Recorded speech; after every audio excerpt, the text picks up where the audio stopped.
Meu nome é Sérgio Luiz José Bueno, eu sou tabelião de protesto no estado de São Paulo, na comarca de São José do Rio Preto. E é com muita satisfação, com muita alegria, que me dirijo aos senhores neste nosso breve encontro, para que possamos tratar um pouquinho, conversar um pouco a respeito do serviço de protesto, de documentos de dívida, de títulos e outros documentos de dívida. Nesse nosso encontro nós vamos, desde logo, conversar um pouco sobre aspectos gerais da atividade notarial registral, passando em seguida para alguns poucos pontos conceituais relacionados ao serviço de protesto, que são necessários para que nós possamos compreender com clareza o procedimento que envolve essa atividade. Logo depois, cuidaremos do próprio procedimento, dos atos que o compõem, explicando cada passo para que se chegue a bom termo desse serviço. Em sequência, cuidaremos de analisar ou de trazer informações a respeito do acervo, ou seja, dos livros e dos classificadores que devem ser mantidos no tabelionato de protesto. E, por fim, falaremos das certidões que acabam por refletir, por materializar propriamente a publicidade, um dos princípios mais importantes que regem a nossa atividade. Muito bem, senhores, então começaremos a falar um pouquinho a respeito de aspectos gerais da atividade notarial e registral. Essa atividade é regida fundamentalmente pela Lei dos Notários e Registradores, a Lei 8935, que trata de praticamente todos os aspectos relacionados à atividade, incluindo os deveres dos notários e registradores. Um dos pontos principais que nós devemos abordar diz respeito à fiscalização da atividade pelo Poder Judiciário.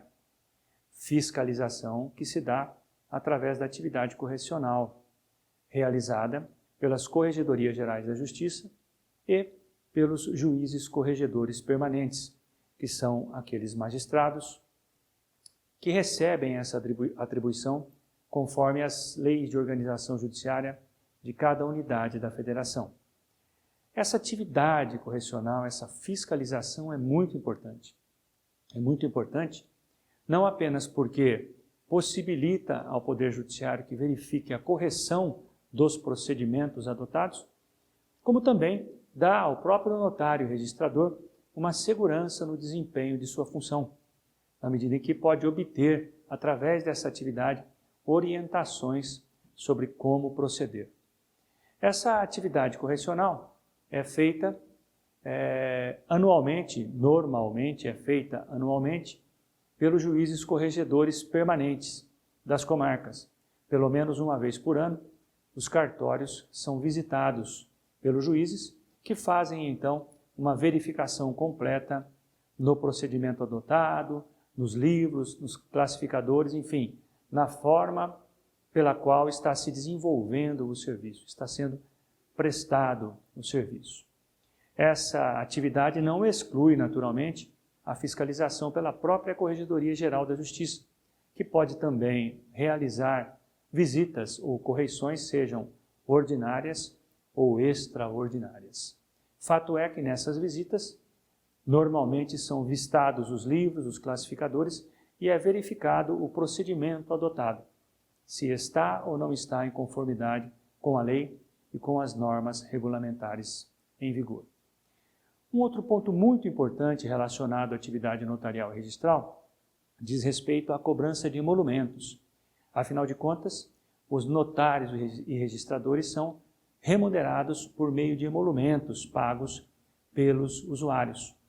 Uma parte desses emolumentos é destinada ao delegatário, ao delegado, aquele que presta, que recebeu a outorga para a prestação do serviço. Outras parcelas são direcionadas, exemplificativamente, a tribunais de justiça, a Ministério Público, enfim, a outros órgãos que sejam assim designados ou designados beneficiários pela legislação estadual.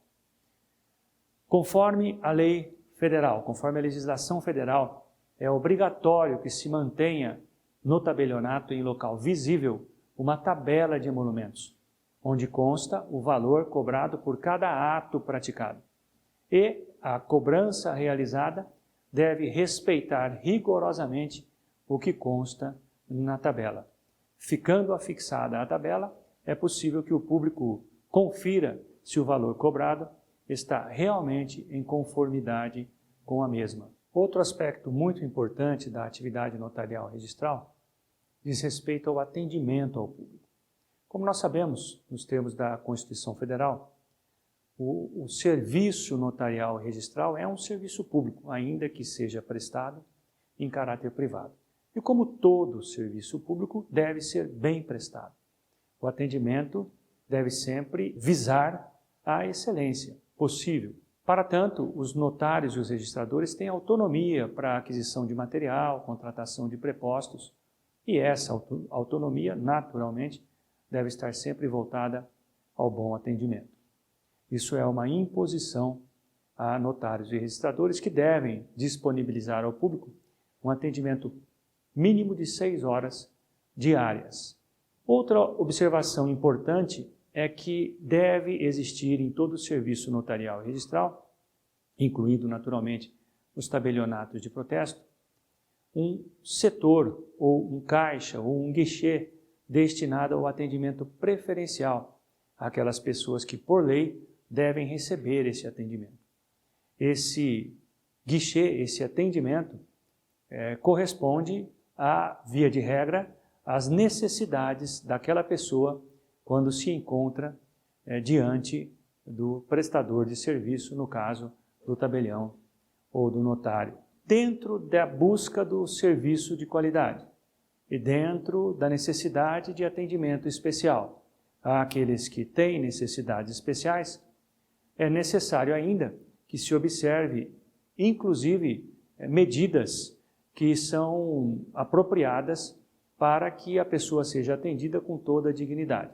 Exemplificativamente, nós podemos mencionar, por exemplo, o rebaixamento do balcão para que o cadeirante se aproxime e seja atendido pelo funcionário na mesma altura, digamos assim, enfim, que possa ser bem atendido. Há unidades da Federação, há estados em que é disponibilizada, inclusive, uma tabela de emolumentos em braille, para que a pessoa que tenha essa deficiência possa compreender, possa consultar, assim como as demais, o valor dos emolumentos. Há disponibilidade também de meio para atendimento a deficientes auditivos. Isso se faz normalmente através de programas ou de sites que as entidades disponibilizam aos tabelionatos. Em suma, é muito importante que o serviço prestado pelo notário e registrador seja de qualidade, seja voltado ao bom atendimento ao público e atenda às peculiaridades de cada um dos usuários nos termos da lei, seja com medidas de atendimento, seja com o respeito a normas construtivas, rampas, banheiros, enfim, respeito à acessibilidade em geral. Muito bem, vamos agora começar a falar propriamente sobre o protesto, sobre o serviço de protesto, ou sobre o Instituto Jurídico do Protesto. E um primeiro aspecto que nós devemos abordar diz respeito ao regime jurídico, ou seja, aos estatutos que regem a atividade, que regem o protesto. Nós temos fundamentalmente a Lei 9492 de 97, a chamada Lei do Protesto. Podemos dizer, sem dúvida nenhuma, que é o principal estatuto jurídico que regulamenta o protesto, seu procedimento, vários aspectos relacionados ao protesto. Mas não é só a Lei 9492, porque também é da essência da atividade notarial que haja um regramento normativo, normalmente regulamentar, por parte das Corregedorias Gerais da Justiça, que estabelecem ali regras em código de normas, em normas de serviço. E o próprio Conselho Nacional da Justiça tem atuado com bastante frequência na regulamentação da atividade, inclusive no que diz respeito ao protesto. Além do mais, naturalmente, o tabelião de protesto deve estar atento às normas de direito em geral, normas relacionadas à representação, a contratos, a títulos de crédito e por aí vai. Então, o regime jurídico do protesto é principalmente lastreado na Lei 9492 e nas normas regulamentares. mas o tabelião deve estar sempre atento a todo o ordenamento jurídico brasileiro. Um outro aspecto interessantíssimo, um aspecto importante, é que nós façamos uma distinção entre o ato de protesto e o procedimento para protesto. O procedimento para protesto é um encadeamento de atos e o protesto, a lavratura do protesto, é apenas um desses atos que compõem o procedimento.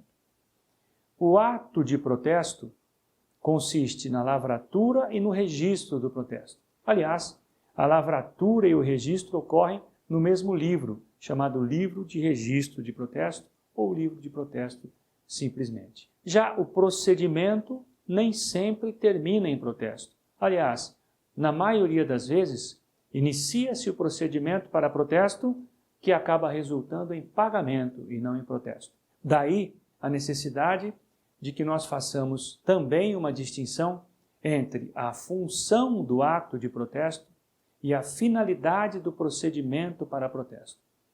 A função do ato de protesto, como nós sabemos há muito tempo, é uma função probatória ou testificante. Através do protesto, comprova-se o descumprimento da obrigação, ou seja, o descumprimento de uma obrigação materializada em títulos de crédito ou em outros documentos de dívida, podendo ser o inadimplemento, a falta de pagamento. Essa é a função do ato de protesto. O procedimento para protesto, no entanto, tem uma outra função, tanto que ele resulta mais em pagamentos e menos em protestos.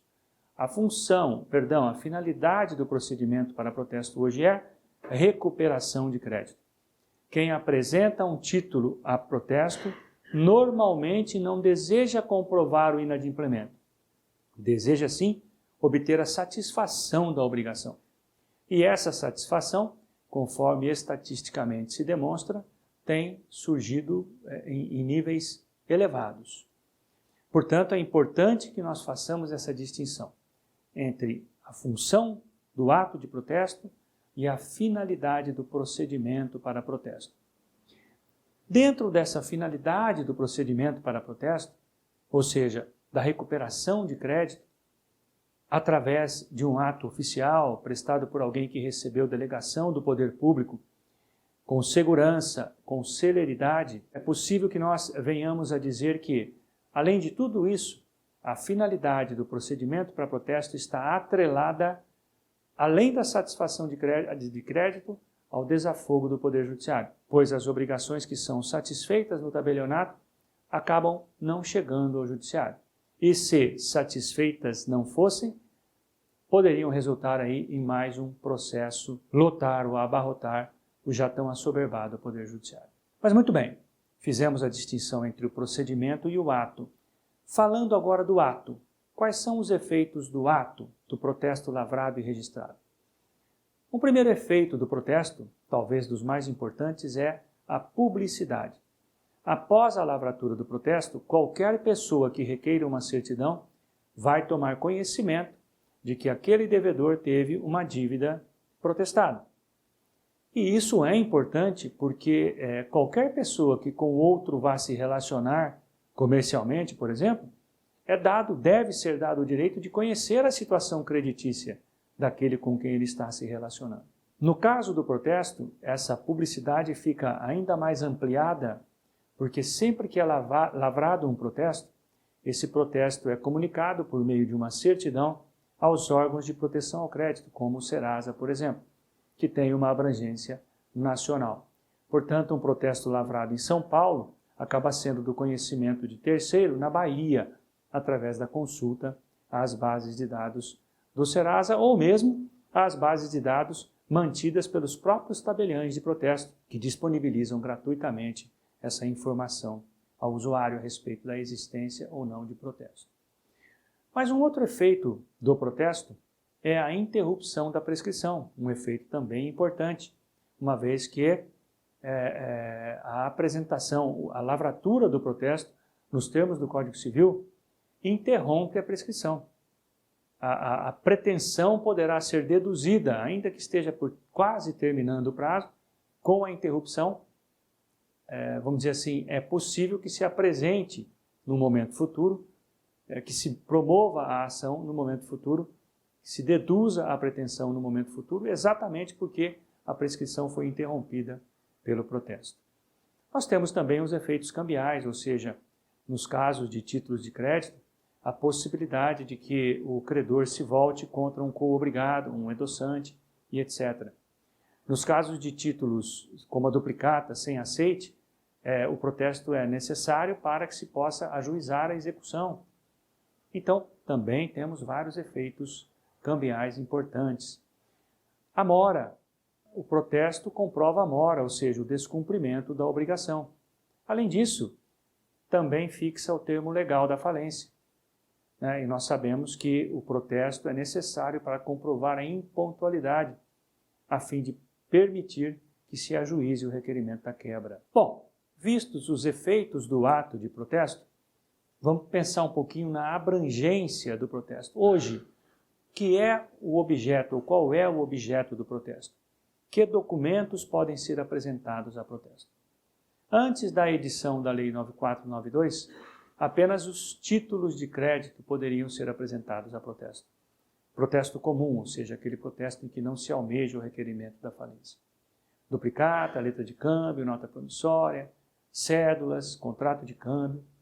Com o advento da Lei 9492, houve uma ampliação importantíssima nesse rol, porque hoje, além daqueles documentos, é possível a apresentação a protesto de outros documentos de dívida, ou seja, de documentos que contêm no seu teor, no seu bojo, uma obrigação, uma dívida líquida, certa e exigível.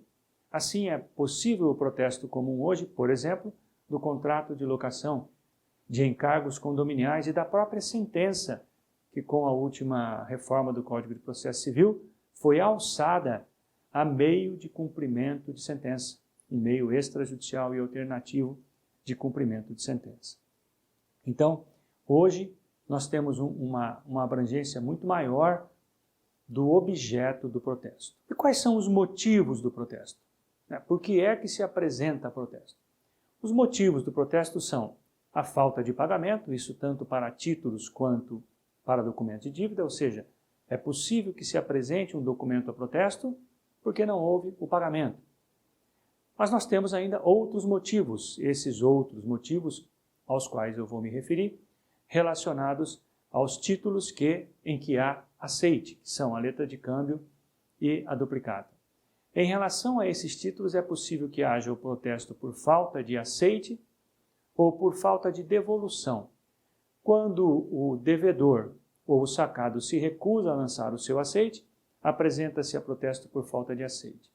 Quando ele não restitui o título que a ele foi encaminhado para aceite, o que hoje é raro, nós temos o protesto por falta de devolução.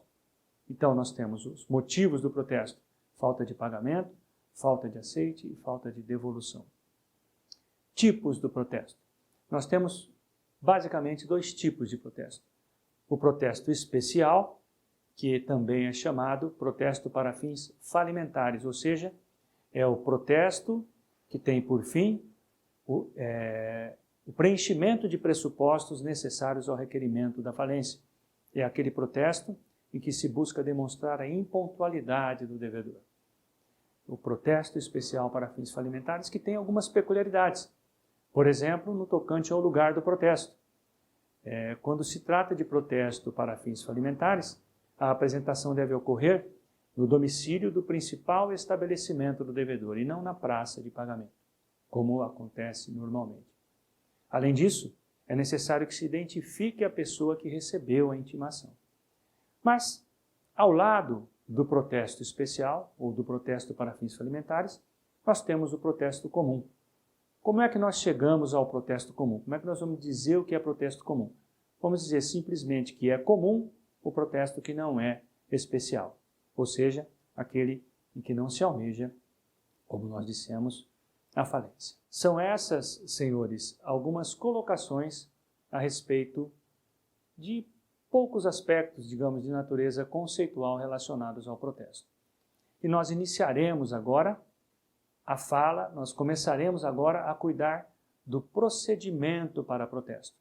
Procedimento para protesto tem uma lógica bastante fácil, digamos assim. O encadeamento desses atos segue uma sequência bastante lógica.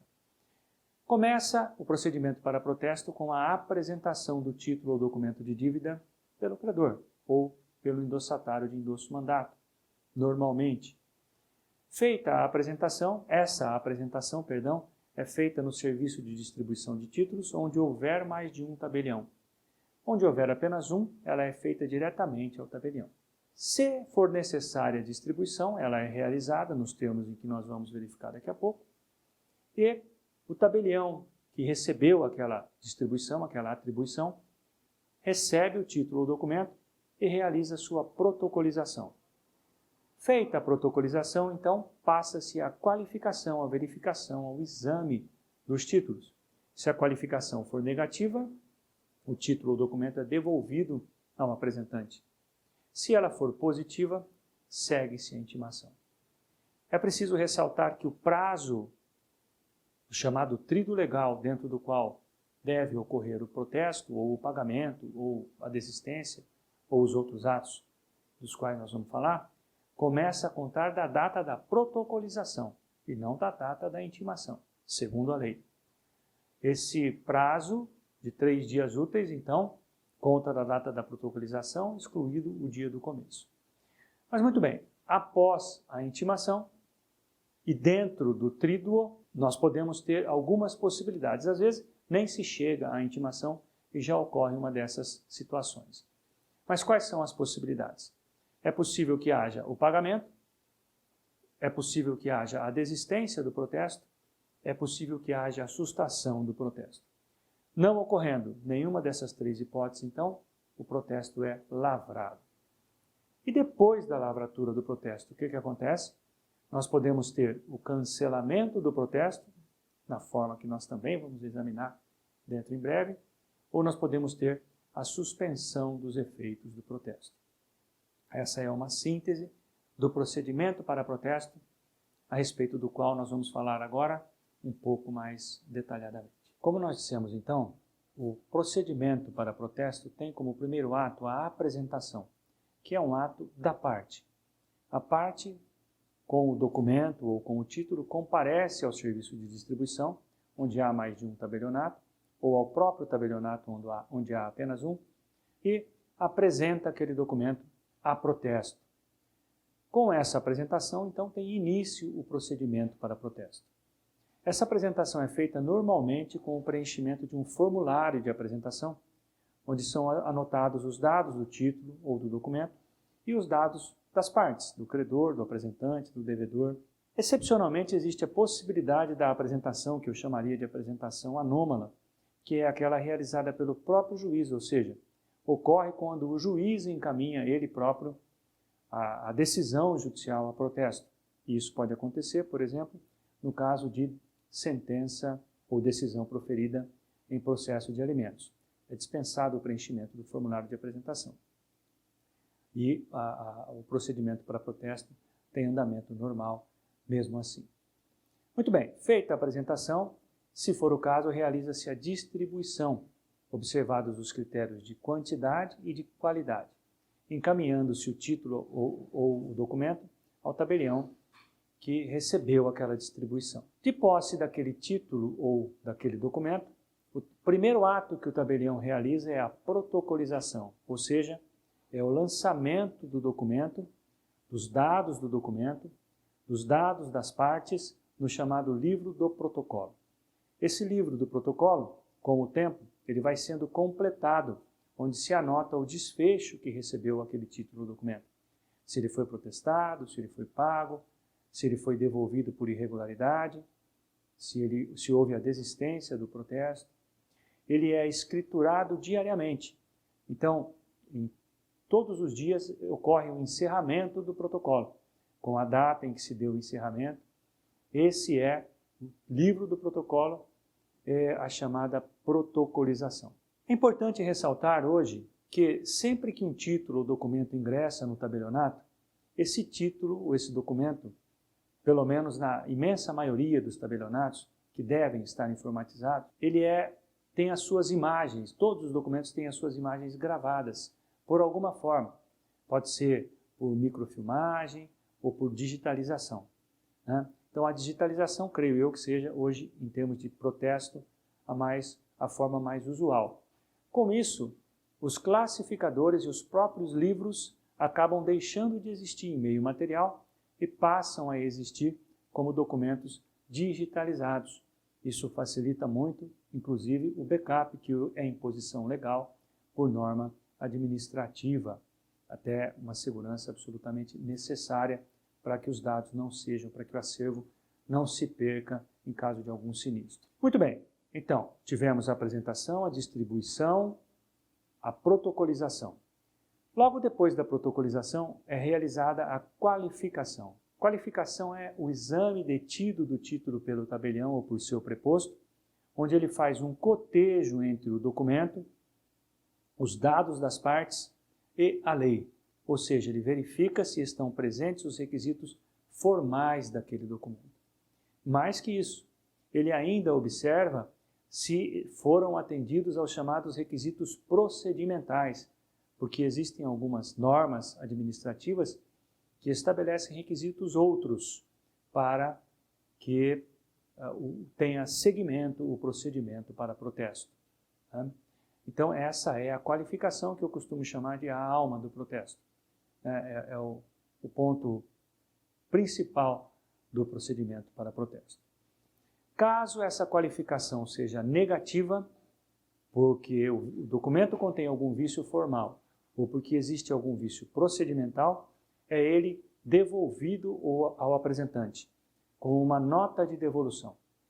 Nessa nota de devolução, o tabelião explica de forma clara e detalhada quais são os problemas que encontrou, quais são os vícios encontrados e o que se pode fazer para supri-los, para saná-los, se houver essa possibilidade. Se a qualificação, por outro lado, for positiva, é expedida uma intimação ao devedor, através da qual o devedor toma conhecimento da apresentação e do prazo para pagamento.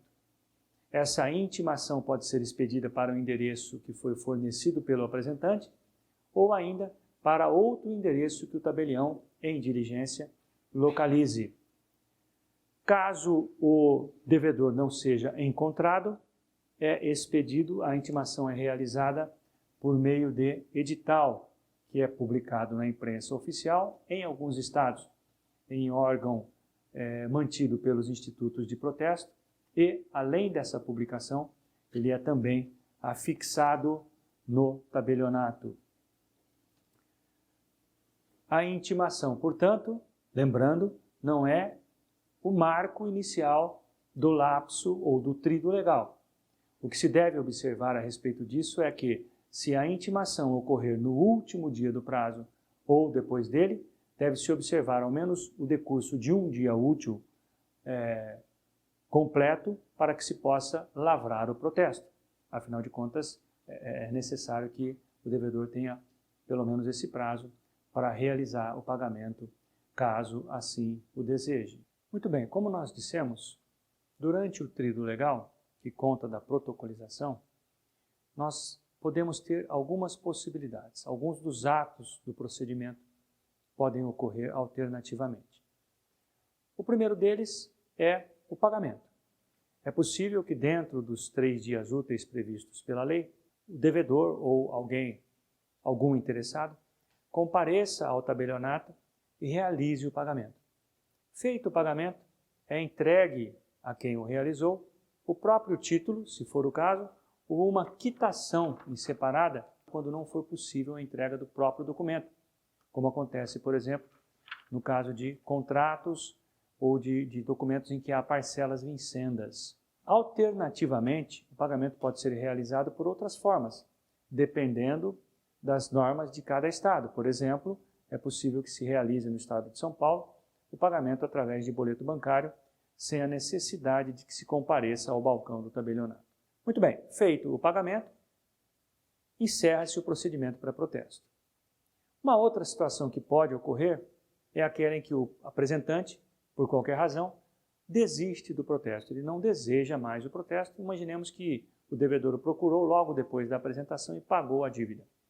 Ele comparece ao tabelionato e, mediante um requerimento escrito, postula a desistência, pagando, quando for o caso também, os emolumentos e as despesas previstos em lei. Além do pagamento e da desistência, nós podemos ter a sustação do protesto. São situações em que o devedor busca o Poder Judiciário e o Poder Judiciário, normalmente através da concessão de tutela provisória, determina ou concede a sustação do protesto até que o processo seja julgado.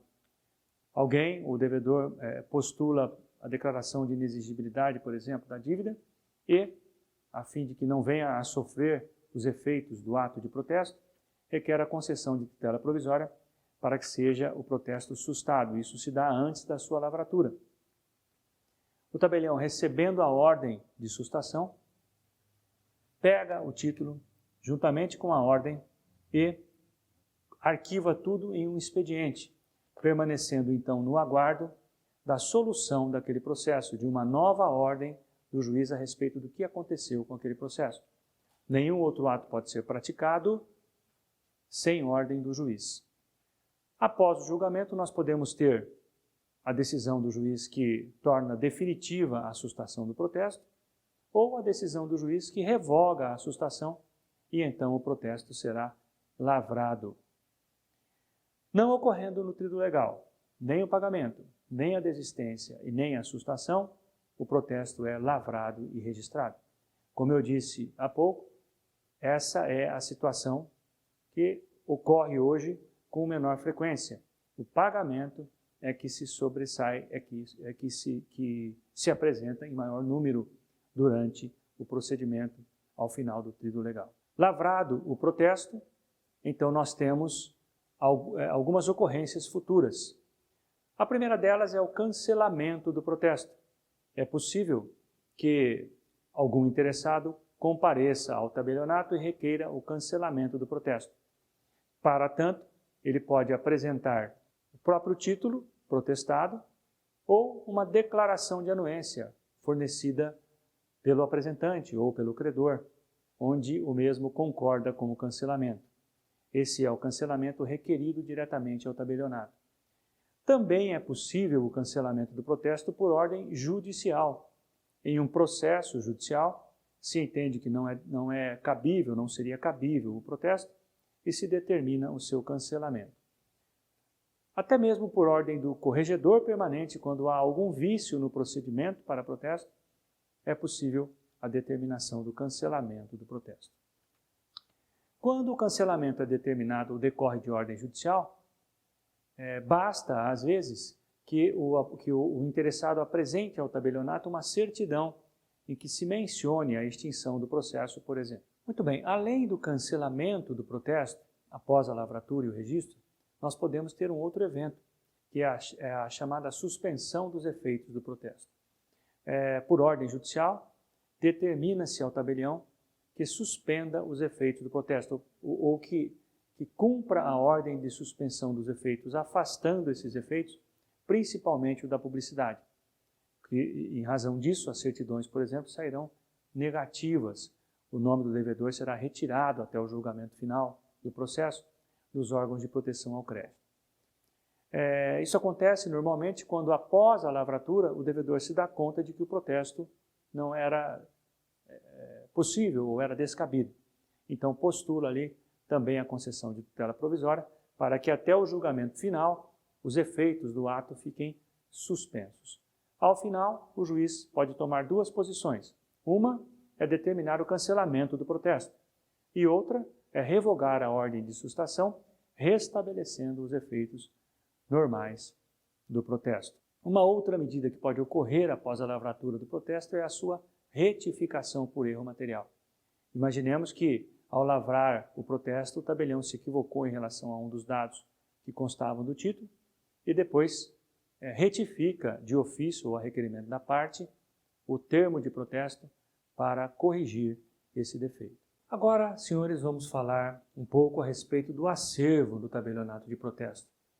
Acervo que é composto pelos livros e pelos arquivos ou classificadores de documentos que a lei e as normas regulamentares exigem, ou seja, cuja manutenção a lei e as normas regulamentares exigem. A primeira observação a ser feita é de que hoje, tanto livros quanto arquivos podem ser produzidos ou podem existir através de meio de gravação de imagem, sendo necessário, sendo impositivo, que se mantenha backup de tudo o que se encontra arquivado. E isso é de fundamental importância, porque nós vemos, às vezes, catástrofes, enchentes, etc., que podem danificar, que podem prejudicar ou causar a perda do acervo. Mas muito bem, quais são os livros que nós devemos ter no tabelionato de protesto? Além dos livros que são exigidos para todas as atividades notariais e registrais.